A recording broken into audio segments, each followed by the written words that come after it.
All right, so welcome to Blockchain Crypto Gang, where we talk about things.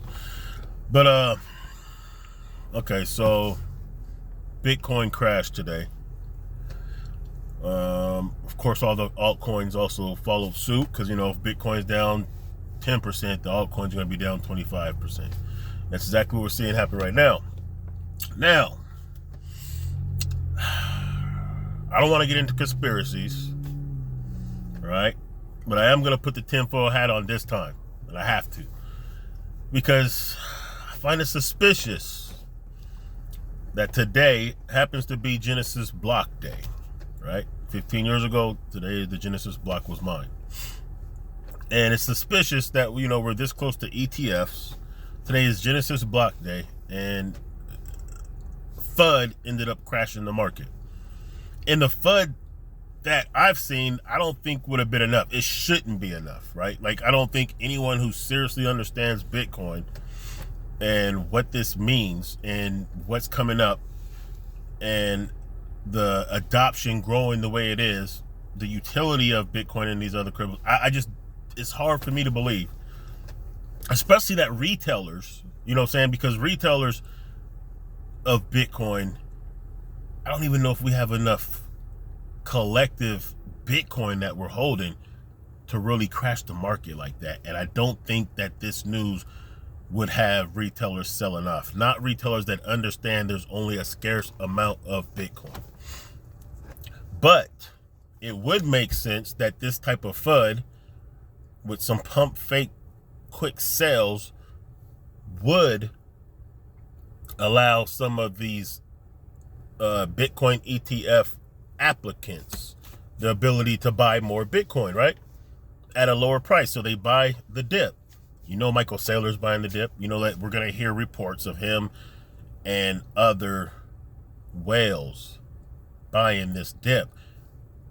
And especially if these ETFs or one of these ETFs gets approved within the next couple of weeks, it's going to look like, some fugazi that allows these ETF applicants to hodl more Bitcoin on the low as they turn around to sell them to us back in the form of derivatives.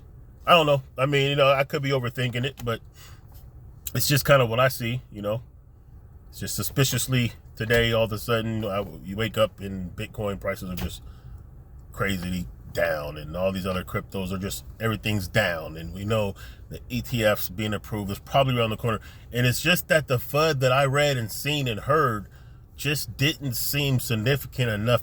We know the market is kind of goofy the way it bends to the will of news articles that may or may not be substantiated. We know that, right? It doesn't move with the type of news that you think would make it move sometimes. And we do know that there's manipulation, and we know that the potential for manipulation is higher, being that now we are so top heavy with the ownership, right? We got a few holding a significant amount of Bitcoin, meaning, these black rocks, these large corporations, these rich whales, they can move the market with collaborated dumps.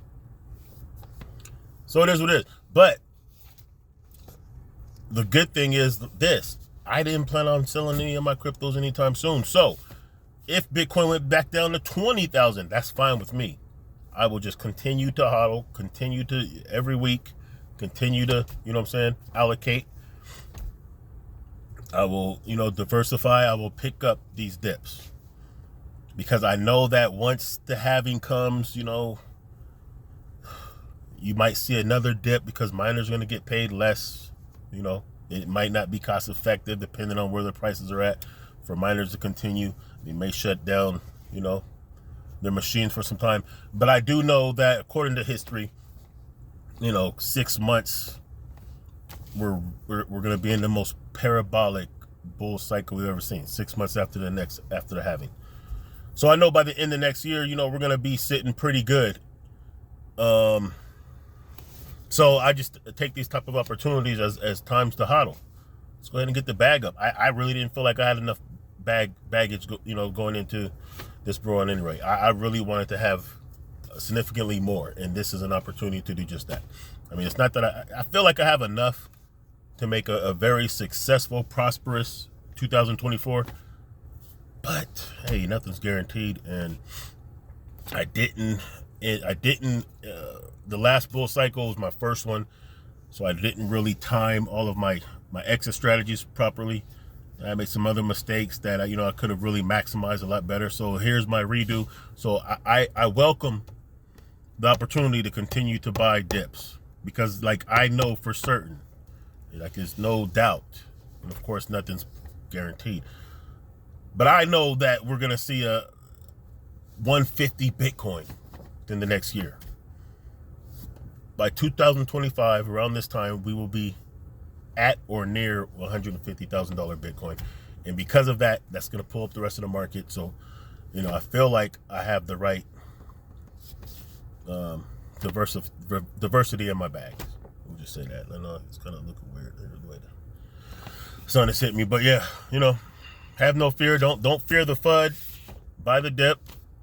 Just understand this how the game goes. This is why it's so important for retailers, for regular working class, hodlers, to understand what's going on, to pay attention to the news cycle, what's going on, to understand how to deal with decentralized protocols, and the importance of understanding the scarcity of Bitcoin and what that means, and why, because of that scarcity, the same ones who were fighting crypto for years, the same ones who ignored it, the same ones who call it a bubble, same ones who associated with crime, are the same ones who are trying to buy up all of the Bitcoin now to resell it to us. So,